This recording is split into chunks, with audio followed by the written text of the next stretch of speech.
The interrogation chamber smelled of recycled air and something vaguely metallic that Krikstal couldn't quite identify. He sat across from the human female, his three-fingered hands clasped together on the smooth surface of the table, trying to maintain what his training had called neutral diplomatic posture. The human looked relaxed. Too relaxed. Her boots were propped up on the chair next to her, and she was cleaning under her fingernails with what appeared to be a combat knife. A combat knife. In an interrogation room. On a Galactic Council station. Krikstal decided to ignore that for now.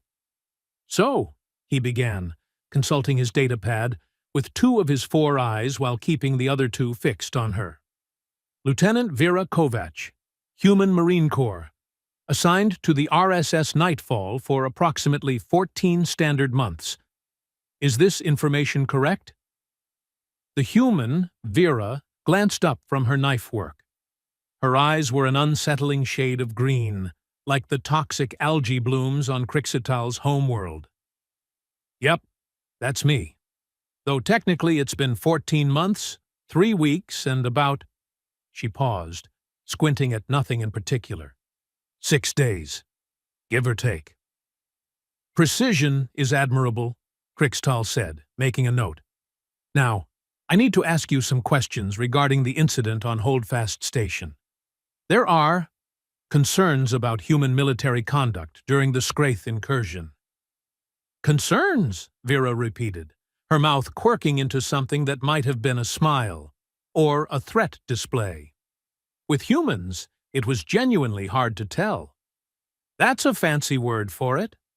Krikstal's tail twitched, an involuntary sign of irritation. He pressed on. "According to preliminary reports, there were significant casualties among the Scraith assault force. The Council requires a detailed accounting of combat actions taken by all involved parties. For the record, can you provide your personal kill count from the engagement?" Vera stopped cleaning her nails. She looked up at him, and for a moment, Krikstal felt something cold slither down his spine. It wasn't fear exactly. More like the sudden awareness that he was in a room with an apex predator, and he'd just said something very, very stupid. Then she tilted her head to one side, like a curious Earth canine. "This year, or just this planet?" The question hung in the air like a grenade with the pin pulled. Krikstal blinked all four eyes in rapid succession. Excuse me?" "You asked for my kill count," Vera said, her tone conversational, almost friendly. "I'm asking for clarification. Do you want the numbers from this year, starting from standard January 1st, or are we talking specifically about Holdfast Station? Because those are two very different figures, and I like to be accurate when someone's taking notes." Krikstal felt his mandibles go slack. In his 17 years as a council investigator, he'd interviewed soldiers from 6 different species. He'd documented war crimes, acts of heroism, strategic disasters, and miraculous victories. Never, not once, had anyone responded to that question with a request for temporal clarification. He started, then stopped. His translator implant hummed in his skull, confirming that yes, he'd heard correctly. "The incident on Holdfast Station specifically." "Gotcha." Vera set down her knife, finally, and leaned back in her chair. It creaked under her weight. Humans were absurdly dense for their size, all compact muscle and thick bones. Evolution on a high-gravity death world, the xenobiologists said. Krikstal believed them. Holdfast was— let me think. Scraith came through the docking bay at 0400, right? Yeah. So, confirmed kills at Holdfast Station. She paused, her eyes going distant. 83. The number hit Krikstal like a physical blow. 83 Scraith warriors, in a single engagement. Well, 83 confirmed, Vera corrected.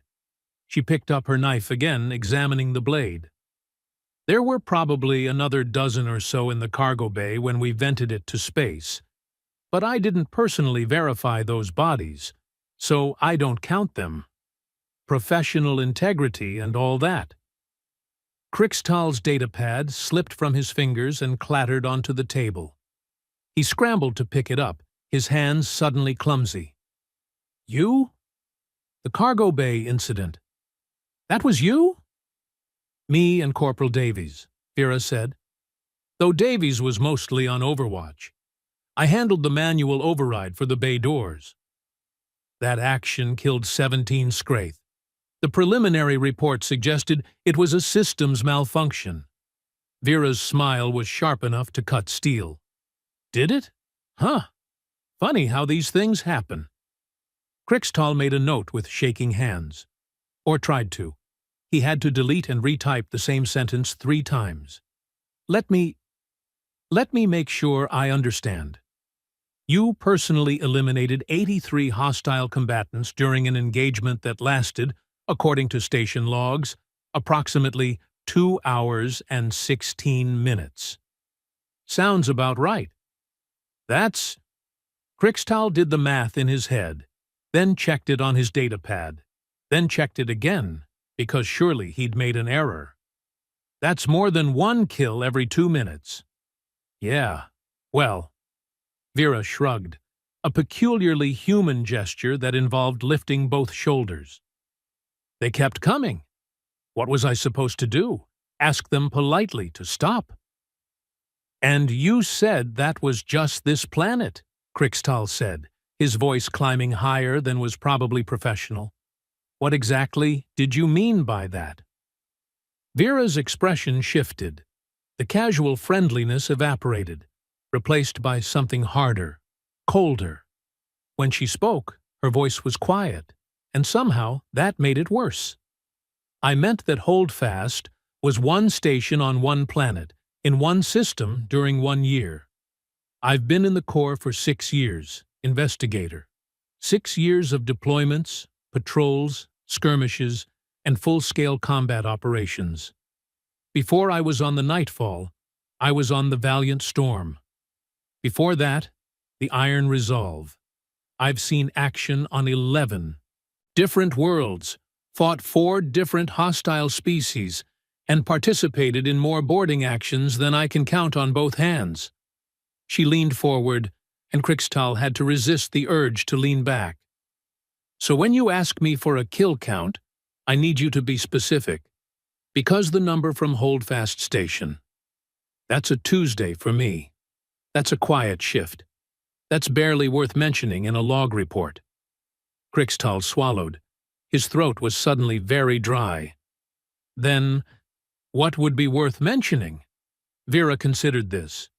Rigel 7. That was worth mentioning. The Scraith had taken a colony settlement, about 4,000 civilians.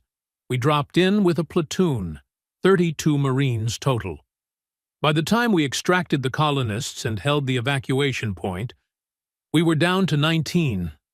I personally ran through 8 full magazines, 2 spare rifles after mine jammed, and a vibroblade I took off a dead Scraith commander.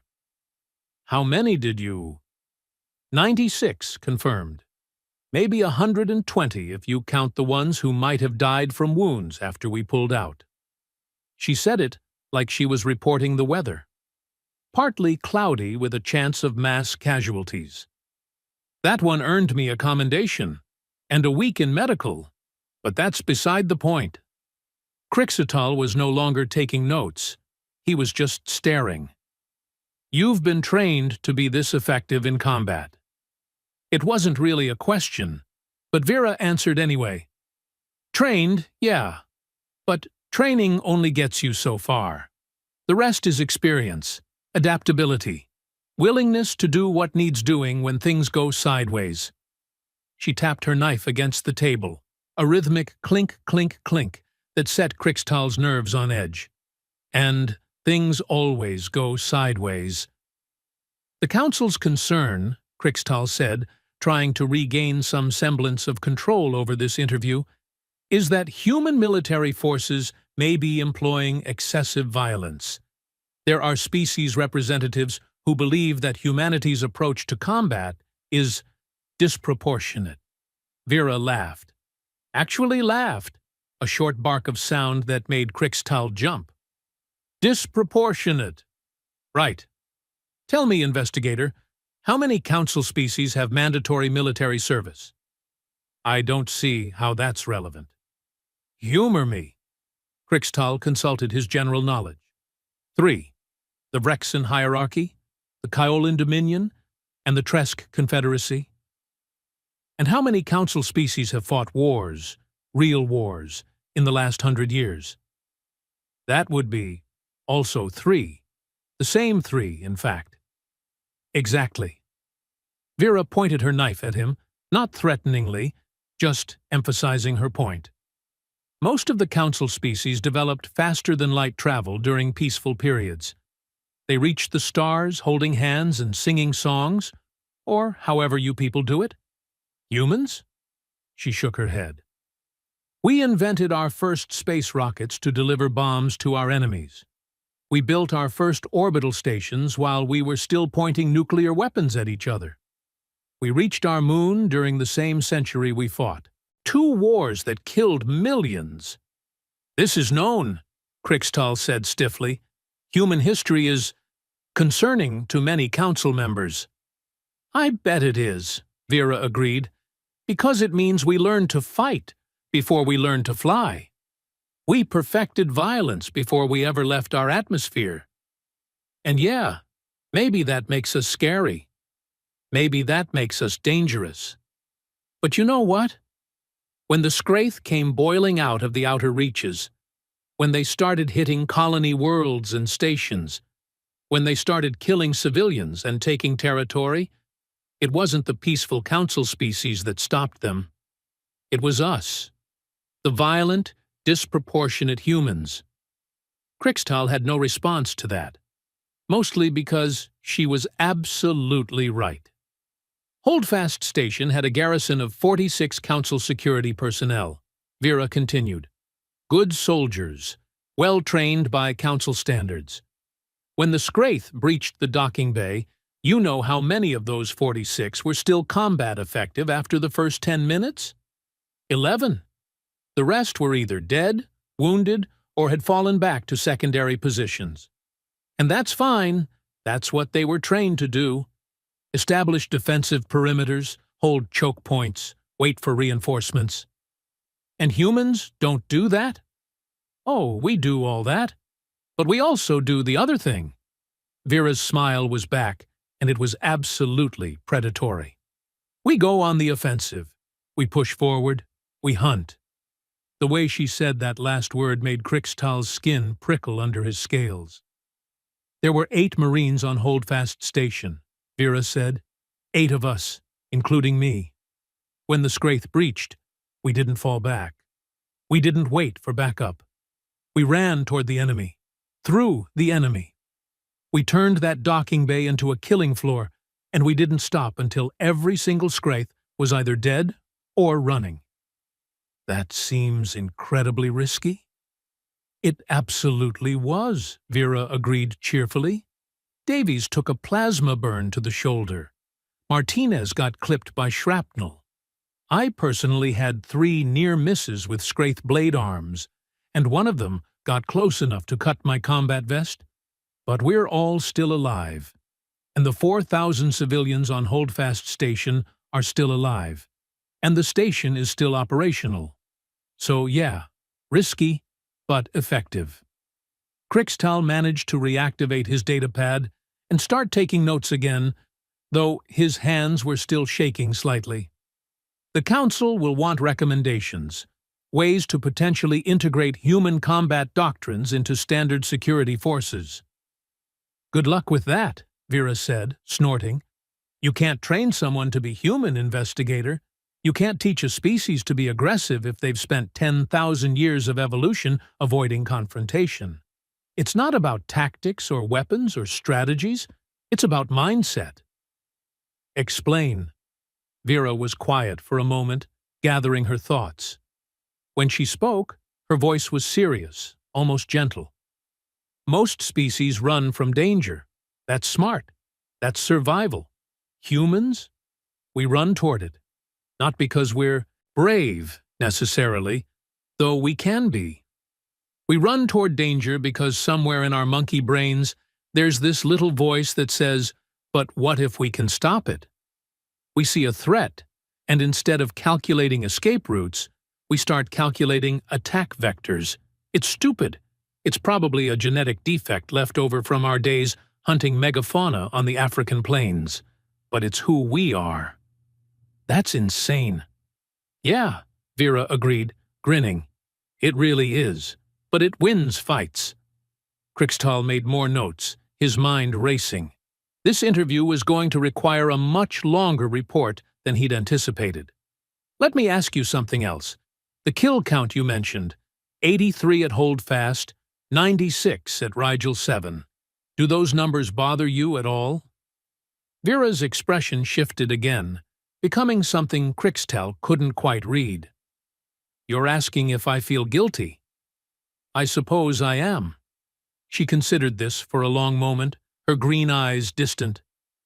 Every single one of those kills was a Scraith warrior who was actively trying to murder civilians, or my fellow Marines. Every single one. I didn't kill anyone who surrendered. I didn't shoot anyone who was running away. I followed the rules of engagement, and I did my job. She met his gaze directly, unflinching. So no, I don't feel guilty. I feel tired. I feel sore. I feel like I need a shower and about 12 hours of sleep. But guilty? Not even a little bit. That's very honest of you. You asked. Krixtal saved his notes and set down his datapad. I think that's enough for today. I'll need to compile this information and present it to the Council Subcommittee. There will likely be follow-up questions. I'll be here, Vera said, standing up and stretching. Several of her joints made popping sounds that made Krixtal wince. Well, not here exactly. On the station. Probably in the Marine barracks. Or the mess hall. Definitely not causing any trouble. The way she said that last part made Krixtal absolutely certain she would be causing trouble. As she headed for the door, Krixtal found himself asking, Lieutenant Kovac, one more question, if you don't mind. She paused, turning back. Shoot. You said 83 confirmed kills at Holdfast Station. What's your total? The actual number, across all deployments, all engagements. Do you even know? Vera was quiet for a long moment. When she finally spoke, her voice was soft, almost contemplative. Honestly, I stopped counting after the first year. Once you hit triple digits, the individual numbers stop meaning much. They all blur together into just the job, the mission, the reason we're out here. And what reason is that? She smiled, but this time it wasn't predatory or aggressive or threatening. It was almost sad. Because someone has to be. Because if we don't stand between the monsters and the people who can't fight back, then who will? The council species are good people, investigator. You're scientists, philosophers, artists, builders. You create beautiful things. You shouldn't have to become killers to protect those things. So humans will do it instead. She agreed. We're already good at it. Might as well put it to use. She left, and Krixtal sat alone in the interrogation room for a long time, staring at his notes. Tomorrow, he would have to present his findings to the Council. He would have to explain that humanity's effectiveness in combat wasn't the result of superior weapons or tactics, but something far more fundamental. Something bred into them over millions of years of evolution, honed by centuries of warfare, and unleashed now on a galaxy that wasn't prepared for it. He thought about Vera's question. This year, or just this planet? He thought about the implications, and he wondered, not for the first time, if inviting humanity into the Galactic Council had been the wisest decision they'd ever made, or the most dangerous. Probably both. Definitely both. He started typing his report. 3 days after his interview with Lieutenant Kovac, Krikstal found himself in a conference room that was significantly more uncomfortable than the interrogation chamber had been. The council subcommittee consisted of 7 representatives from different species, all of whom had read his preliminary report, and none of whom looked happy about it. Ambassador Telvorn, a tall Ythrian with silver skin and too many limbs, spoke first. His voice came out as a melodic hum through his translator. Investigator Krikstal, your report on the Holdfast Station incident raises more questions than it answers. You've documented extensive casualties among Scraith forces, but your analysis of human combat methodology is frankly alarming.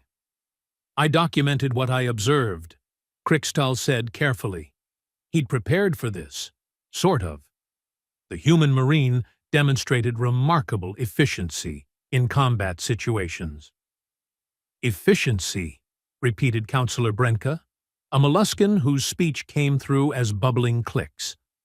You call the elimination of 83 sentient beings in 2 hours efficient? The Scraith were actively engaged in hostilities, Krikstal pointed out. They had already killed 19 station personnel and were advancing on civilian shelters. The human response, while aggressive, prevented what would have been a massacre. We're not questioning the outcome, said Representative Quar, a squat Korlaxian with 4 eyes like Krikstal's own species. We're questioning the methods, and more specifically, we're questioning whether humanity's integration into Council military operations is creating a dangerous precedent. Krikstal had expected this angle. Dangerous how, specifically? They're too good at killing, Telvorn said bluntly. Your report indicates that this Lieutenant Kovac has personally eliminated hundreds of hostiles across multiple engagements. Hundreds. Most Council soldiers never fire their weapons in anger during their entire careers. This human has turned warfare into a routine activity. Because she's been at war, Krikstal said. The Scraith incursions have been ongoing for 3 years. Human forces have borne the primary combat burden during that time. By choice, Brenka interjected.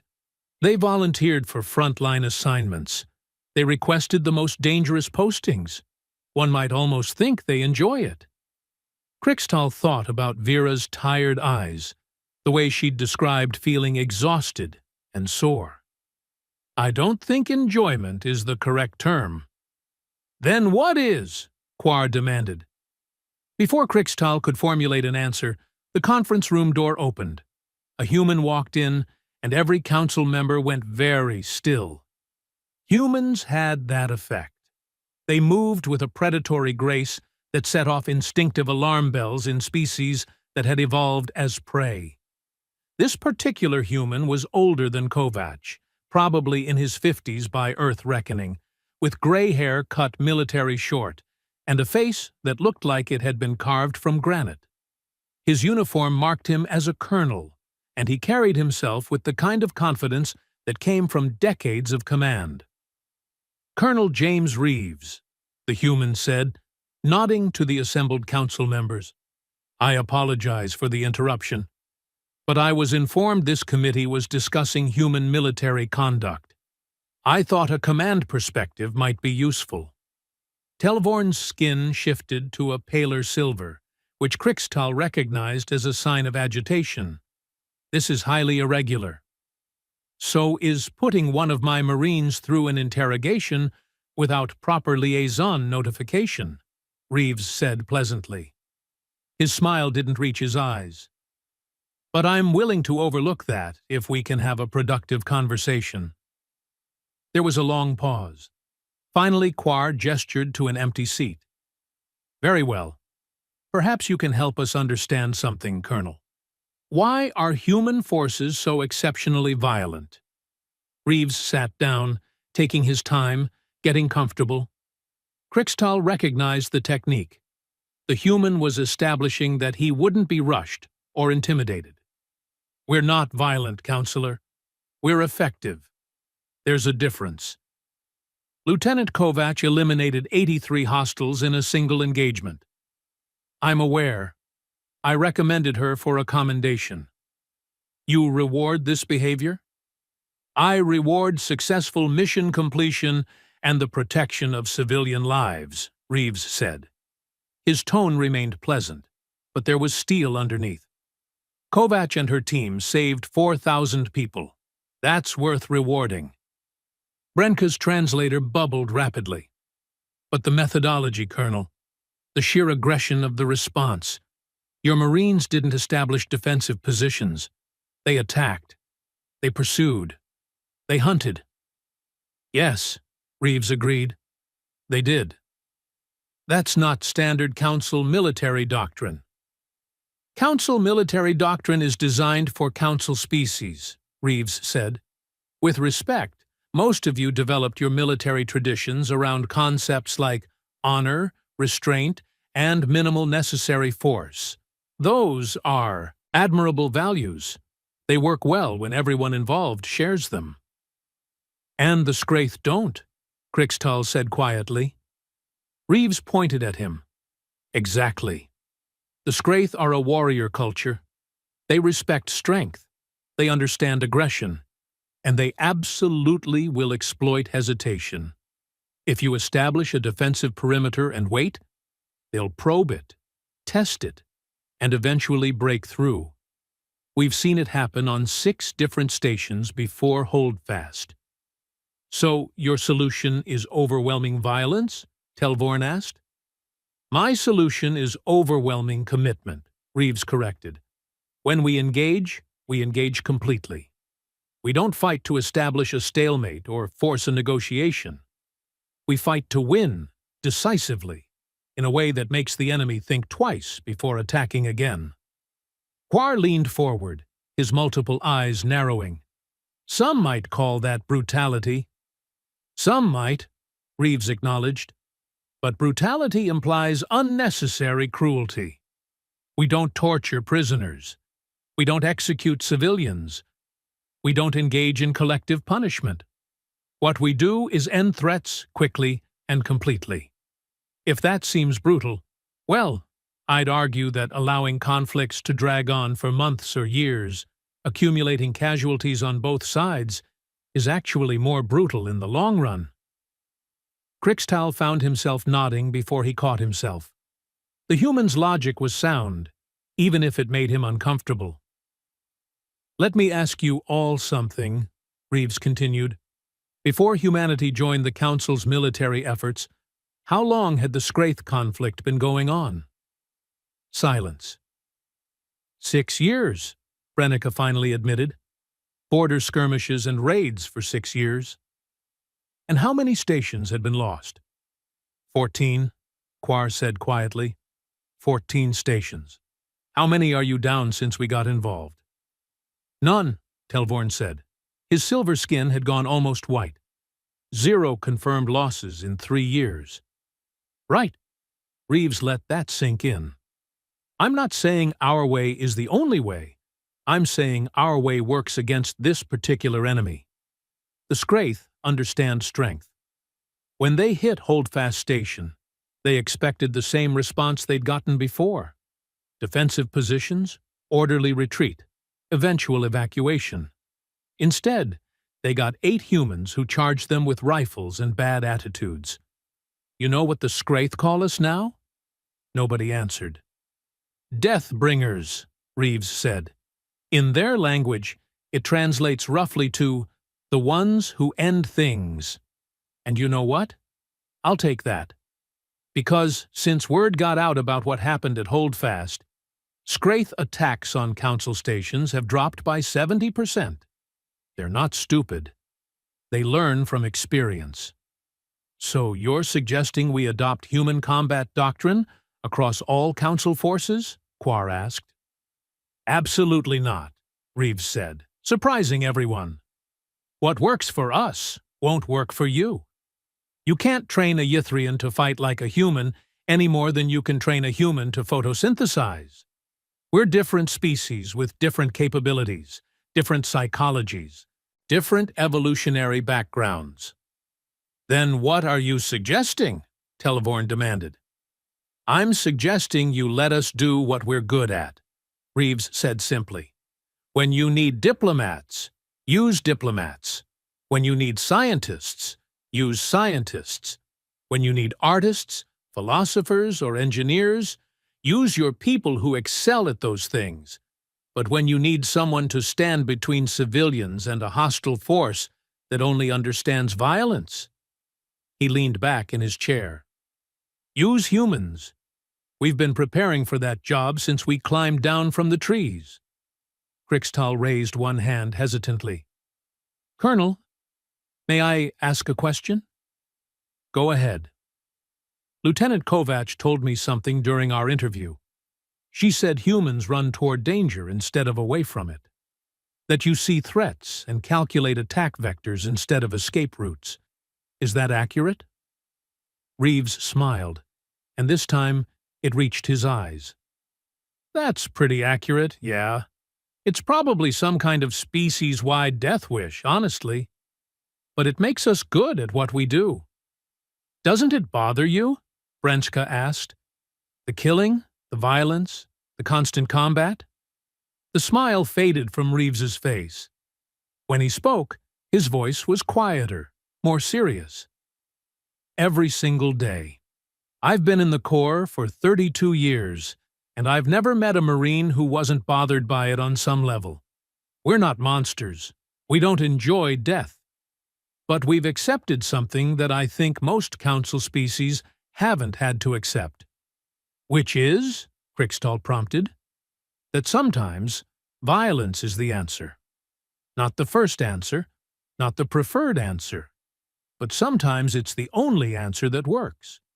The Scraith weren't going to leave Holdfast Station because we asked nicely. They weren't going to stop killing civilians because we appealed to their better nature. They were going to keep attacking until someone stopped them. Permanently. And humans are willing to do that, Televorn said. Humans are willing to do that, Reeves confirmed, because we understand something fundamental about the universe. Peace doesn't happen by accident. Peace happens because someone is willing to fight for it, to defend it, to get between the peaceful people and the ones who would harm them. We're not better than you. We're just specialized differently. Quar made a chittering sound that the translator rendered as a sigh. This committee was convened to determine whether human military conduct should be restricted or regulated more heavily. And? Reeves asked. And I think we may have been asking the wrong question, Quar admitted. He looked at his fellow council members. The real question isn't whether humans are too violent. It's whether we've been too reluctant to embrace necessary force when protecting our citizens. That's dangerously close to endorsing militarism, Televorn warned. No, Krixtal said, speaking up before he could stop himself. Everyone turned to look at him. It's endorsing reality. The investigator Reeves is correct. We've lost 0 stations since human integration into our military forces. Our civilian casualties have dropped by 84%. Those are facts, not opinions. Facts that come with a cost, Brenka said softly. How many Scraith have died in that same period? Thousands, Reeves said bluntly. Maybe tens of thousands. And before you ask, yes, that weighs on us. Yes, my Marines have nightmares. Yes, some of them struggle with what they've done. But you know what else?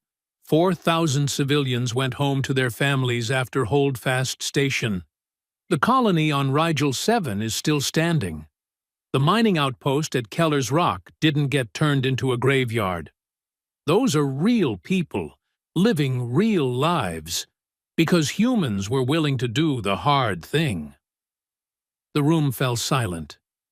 Krixtal could see the council members processing this, struggling with the cognitive dissonance of needing violence while being philosophically opposed to it. Finally, Quar spoke. "Colonel Reeves, what would you recommend? Not for council forces, but for our ongoing cooperation with human military units?" Reeves considered carefully. "Give us clear rules of engagement. Tell us what's acceptable and what isn't. We'll follow those rules to the letter. But within those rules, let us do our job. Don't second-guess every decision. Don't interrogate every casualty report. And for the love of whatever gods you believe in, don't ask us to fight with one hand tied behind our backs. And if council members feel your methods are too extreme, then have that discussion with command, not with individual Marines. Kovac didn't design human military doctrine. She just executes it. If you have problems with how we operate, talk to people like me. We can adjust, adapt, find compromises. But don't make a combat Marine justify her survival instincts in an interrogation room." Krixtal felt his face flush slightly. Point taken. Telvorn stood, his many limbs unfolding gracefully. "I believe this committee has sufficient information to make a recommendation. Colonel Reeves, thank you for your candor. Investigator Krixtal, your report will be noted in the official record. We'll adjourn for now and reconvene in 2 days to formulate our response." As the council members filed out, Krixtal found himself walking alongside Colonel Reeves. The human glanced down at him.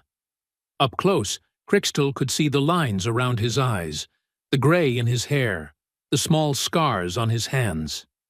This was someone who had lived the life he was describing. "That was well handled," Krixtal said quietly. "Thanks. Sorry if I put you on the spot there at the end." "No, you were right. I shouldn't have interrogated Lieutenant Kovac the way I did. I treated her like a suspect instead of a soldier doing her duty." Reeves shrugged. "You were doing your job, too. No hard feelings." They walked in silence for a moment. Then Krixtal asked, "Colonel, can I ask you something off the record?" "Sure." "That question Lieutenant Kovac asked me, about whether I wanted her kill count from this year or just from Holdfast Station. Did you know she would say that?" Reeves laughed, a genuine sound of amusement. "Oh, I absolutely knew she would say something like that. Kovac has a gift for making people uncomfortable with simple honesty. It's one of her better qualities." "It certainly made an impression." "That was the point," Reeves said. "You were treating her like an anomaly, like her combat effectiveness was some kind of aberration. She wanted you to understand that she's not unusual. Not for a human Marine. She's just good at her job. A job that involves killing. Sometimes, yeah." Reeves stopped walking and turned to face Krixtal directly. "Look, I know this is hard for Council species to understand. You've built entire civilizations on principles of peace, cooperation, mutual benefit. Those are good things, noble things. But the universe doesn't care about nobility. Sometimes the universe sends you Scraith warriors who want to murder your civilians and take your territory. When that happens, you need people who can respond in kind. You need humans. And that doesn't bother you at all?" Reeves was quiet for a long moment. When he spoke, his voice was soft, almost sad. "It bothers me constantly. I've signed off on operations that got people killed. I've sent Marines into situations I knew some of them wouldn't come back from. I've made decisions that haunt me in the small hours of the morning. But you know what would bother me more? Knowing I had the ability to protect innocent people, and chose not to use it. That I let civilians die because I was too squeamish to do what was necessary. Krixtal nodded slowly. I think I'm beginning to understand. Good. Reeves clapped him on the shoulder, nearly knocking him sideways. Humans were absurdly strong. For what it's worth, your report was fair. You documented what happened without editorializing too much. That takes integrity. Thank you, Colonel. Reeves walked away, and Krixtal stood alone in the corridor, thinking. 2 days later, the Council Subcommittee issued their recommendation. Human military forces would continue operating under current protocols, with regular liaison meetings to ensure continued cooperation. The interrogation of individual soldiers regarding combat actions would cease unless there was specific evidence of rules of engagement violations. In essence, the Council had decided to trust humanity's judgment in military matters. Krixtal filed his final report and moved on to other cases. But sometimes, late at night in his quarters, he would think about Lieutenant Vera Kovac and her simple question. This year, or just this planet? He thought about the implications of a species so accustomed to violence that they had to clarify time frames when discussing casualties. He thought about Colonel Reeves and his quiet admission that the job bothered him constantly. He thought about the fundamental difference between species that had reached the stars through peace and a species that had weaponized space travel from the beginning. And he thought about the 4,000 civilians on Holdfast Station who were alive because 8 humans had run toward danger instead of away from it. Maybe, he concluded, the galaxy needed both kinds of species. The ones who built beautiful things, and the ones who protected those beautiful things from the dark. The philosophers and the warriors, the dreamers and the fighters. It wasn't a comfortable thought. But then again, the truth rarely was. 6 months later, Krixtal received a message. It was from Lieutenant Kovac, brief and to the point. Thought you'd want to know we just finished up on Terran Station, it read. Scraith Assault Force tried to breach the civilian sectors. We stopped them. 0 civilian casualties, 18 Marines wounded, none critical. My count for this deployment is 41 confirmed. Figured you'd appreciate the precision. Below that, she'd added. Thanks for the fair report, by the way. Word got around that you didn't try to make us look like monsters. That meant something to the squad. Krixtal read the message 3 times, then carefully filed it away. 41 more. Just another Tuesday for a human Marine. He found himself hoping, not for the first time and certainly not for the last, that humanity never decided the Council itself was a threat. Because if these Deathbringers ever turned their focus inward, toward the species they currently protected, the galaxy would have a very serious problem. But they wouldn't. He believed that now. Humans ran toward danger to stop it, not to cause it. They fought to protect, not to conquer. They were violent, yes, but that violence was directed outward, toward threats, toward enemies, toward the things that would harm the innocent. And sometimes, Krixtal reflected, that kind of violence was exactly what the galaxy needed.